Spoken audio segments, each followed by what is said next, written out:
وَأَنزَلْنَا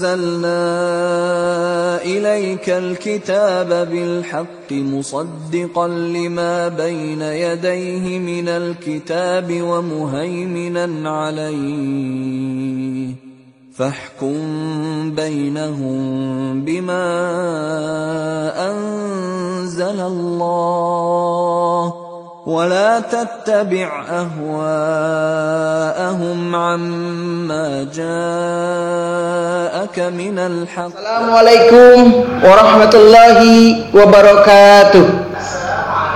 Gimana kabarnya anak-anakku sekalian? Bapak harapkan kalian semua dalam keadaan sehat walafiat. Begitupun dengan ayah bundanya, mudah-mudahan kita semua selalu dilindungi Allah Subhanahu wa taala. Amin amin ya rabbal alamin. Ini hari kedua Bapak masuk di kelas 5 ya. Pelajaran yang akan Bapak sampaikan di hari yang kedua ini yaitu tentang iman kepada kitab-kitab Allah. Kalian bisa lihat di buku yang sudah dikasihkan oleh dari sekolah yaitu bab 4 ya, iman kepada kitab-kitab Allah. Sebelumnya Bapak mau bertanya dulu, apa sih pengertian dari iman? Siapa yang tahu? Apa itu iman? Iman artinya percaya. Itu menurut bahasa. Sedangkan sekarang iman kepada kitab-kitab Allah itu apa? Iman kepada kitab-kitab Allah meyakini dengan sepenuh hati bahwa Allah telah menurunkan kitab-kitabnya kepada rasul-rasulnya. Ada berapa kitab yang sudah Allah turunkan? Siapa yang tahu? Ayo, siapa yang tahu? Allah sudah menurunkan kitabnya kepada rasulnya ada berapa? Ada 4. Yang pertama yaitu kitab Taurat, yang kedua kitab Zabur, yang ketiga Injil, dan yang keempat Al-Quran yang sekarang sering kita baca. Pak, kitab yang 4 ini ke Nabi siapa sih diturunkannya? Kalian harus tahu. Kitab Taurat diturunkan kepada Nabi Musa. Ingat-ingat ya, Taurat diturunkan kepada Nabi Musa. Zabur diturunkan kepada Nabi Daud. Injil diturunkan kepada Nabi Isa. Dan yang terakhir Al-Quran diturunkan kepada Nabi kita, yakni Nabi Muhammad Sallallahu Alaihi Wasallam. Itu 4 kitab yang Allah turunkan ke dunia ini, lengkap dengan rasul-rasulnya. Jadi 4 kitab itu diturunkan Allah kepada rasulnya, yang 4 itu ya. Terus sekarang Bapak akan sampaikan kitab yang sering kita baca atau kita pelajari, yaitu kitab Al-Quran. Dan kitab Al-Quran diturunkannya tadi kepada siapa? Ayo masih ingat? Kepada Nabi Muhammad Sallallahu Alaihi Wasallam. Ada berapa jumlah juz di dalam Al-Quran, Pak? Ayo, siapa yang tahu? Jumlah juz di dalam Al-Quran ada 30. Jumlah suratnya ada 114 surat. Itu kitab yang sering kita baca atau kita pelajari, yaitu kitab Al-Quran yang diturunkan kepada Nabi Muhammad Sallallahu Alaihi Wasallam. Al-Quran itu adalah mukjizat yang paling besar yang diturunkan kepada Nabi Muhammad. Mukjizat apa, Pak? Mukjizat itu kejadian luar biasa yang diberikan Allah kepada para rasul. Contohnya seperti Nabi Muhammad bisa membelah bulan. Itu salah satu mukjizat Nabi Muhammad. Nabi Muhammad Isra Mi'raj sampai ke langit ketujuh, ke Sidratul Muntaha dalam waktu 1 malam kurang ya. Mukjizat yang paling besar Nabi Muhammad yaitu Al Quran. Nah, jadi Al-Quran itu adalah mukjizat yang paling besar. Dan sifat-sifat atau karakter Nabi Muhammad semua tergambar atau tertulis di dalam Al-Quran. Oleh karenanya Nabi Muhammad disebut atau dijuluki sebagai Al-Quran berjalan. Karena apa? Karena saking bagusnya akhlak Nabi Muhammad sehingga semua akhlak Nabi Muhammad itu sudah ada di dalam Al-Quran. Al-Quran juga diturunkan terakhir dari kitab-kitab yang 4 itu. Ya, kenapa? Karena Al-Quran merupakan penyempurna dari ajaran-ajaran sebelumnya.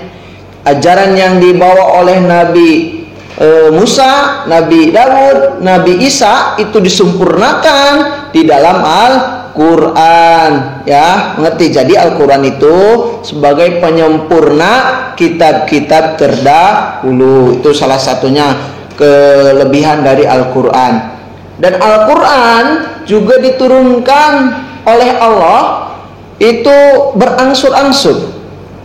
Jadi Al-Quran turun oleh Allah itu tidak sekaligus, tapi berangsur-angsur.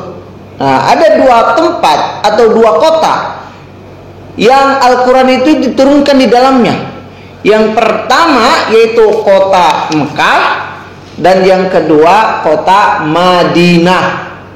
Nah, semua ayat yang ada di dalam Al-Quran atau surat yang ada di dalam Al-Quran yang jumlahnya 30 juz itu terbagi menjadi 2. Yang pertama yang diturunkan di Mekah, dan yang kedua diturunkan di Madinah. Yang diturunkan di Mekah namanya Makiyah, yang diturunkan di Madinah namanya Madaniyah.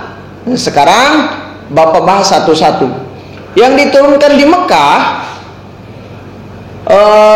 ciri-cirinya yaitu yang pertama, ini yang diturunkan di Mekah ya.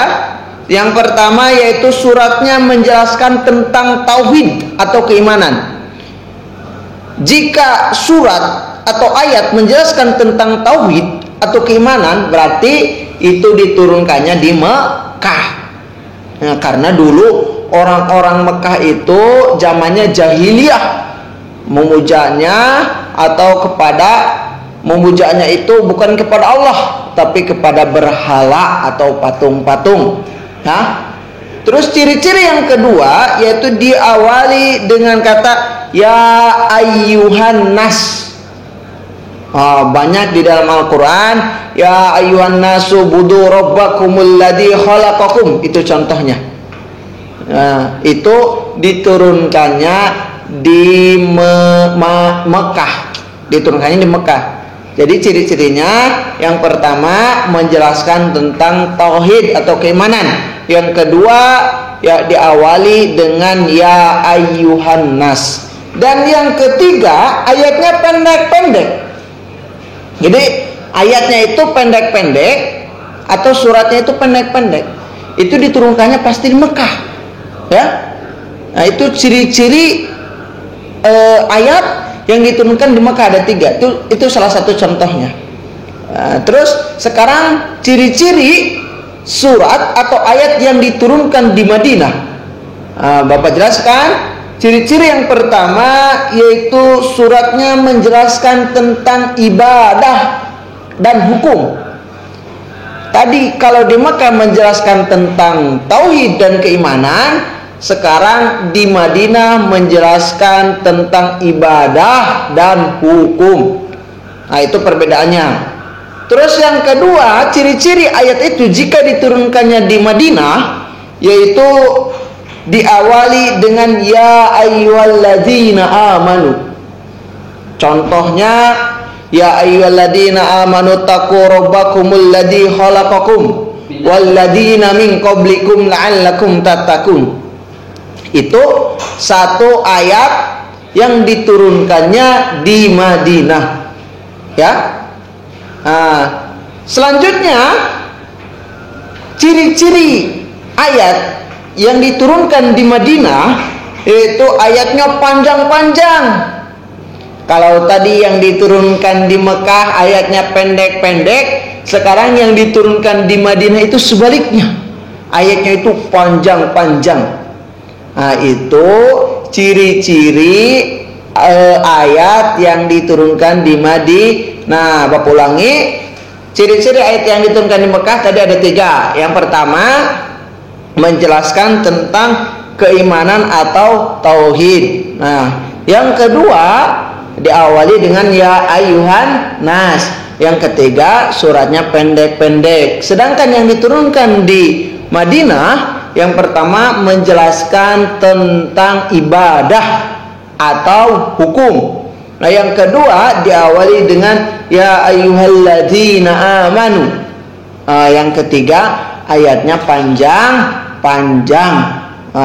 Ananda harus tahu ciri-ciri ayat yang di Mekah itu seperti apa, di Madinah seperti apa, ya. Nanti ada di ulangan. Makanya Bapak harapkan walaupun kalian di rumah tapi membaca terus, ya, supaya selalu teringat di dalam pikiran Ananda sekalian. Terus selanjutnya, kapan Pak Al-Quran itu diturunkan? Al-Quran pertama kali diturunkan itu di Gua Hira. Tanggal berapa? Tanggal 17 Ramadan. Ayat yang pertama diturunkan apa Pak? Ayat yang pertama kali diturunkan surat Al-Alaq ayat 1 sampai 5. Nah, kalian pasti sudah hafal ini. Bapak yakin kalian sudah hafal surat Al-Alaq ayat 1 sampai 5 yang diawali dengan Iqra. Nah, itu ayat yang pertama kali diturunkan oleh Allah di Gua Hira kepada Nabi Muhammad. Tadi ayat yang pertama kali diturunkan surat Al-Alaq ayat 1 sampai 5. Sekarang ayat yang terakhir kali diturunkan menurut Ibnu Abbas dan Abu Muhammad As-Saudi yaitu surat Al-Maidah ayat 3. Turunkan ketika Nabi Muhammad SAW sedang wukuf. Dan pada saat itu beliau haji yang terakhir, namanya Haji Wada, ya, Haji Wada itu haji yang terakhir Nabi Muhammad SAW menunaikan ibadah haji. Tanggal berapa Pak? Tanggal 9 Zulhijjah tahun ke-10 Hijriah. Tahun ke-10 Hijriah. Jadi gini, Rasulullah SAW itu dakwah atau menyebarkan agama Islam itu selama 23 tahun. 13 tahun di Mekah, 10 tahun di Madinah. Setelah Nabi Muhammad hijrah ke Madinah, baru ada yang namanya tahun Hijriyah. Nabi meninggal pada tahun ke-10 bulan Hijriyah, berarti 10 tahun setelah Nabi pindah dari Makkah ke Madinah. Nah, itu sedikit penjelasan tentang beriman kepada kitab-kitab Allah yang Bapak jelaskan. Mudah-mudahan kalian semua dapat menyimak dengan baik, walaupun jarak jauh, tapi Bapak harapkan apa yang Bapak sampaikan dapat dicerna dengan baik oleh Ananda sekalian. Sekian dari Bapak, mudah-mudahan ada manfaatnya. Akhirul kalam, wabillahi taufiq wal hidayah. Wassalamualaikum warahmatullahi wabarakatuh.